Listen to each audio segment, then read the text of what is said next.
একজন তরুণী তার পছন্দের পোশাক পরে তিনি বের হয়েছেন। একজন সাংবাদিক মাঝে মধ্যে ওই যে রিয়াকশন নেই, ভোট দিবেন কারে।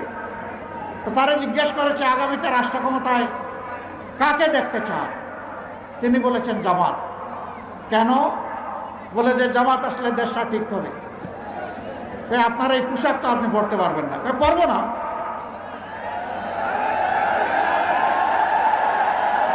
বলে যে এই পোশাক বদলাতে হবে। বদলাবো।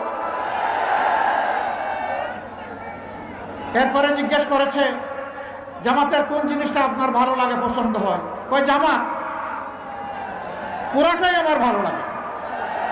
এগুলা দেখার পরে মাথা ঠিক থাকবে? ঠিক রাখতে হবে। যদি গণতন্ত্রে বিশ্বাস করে থাকেন তাহলে অন্যের মতামতকে প্রাধান্য অবশ্যই দিতে হবে। আমরা মাদেরকে বলবো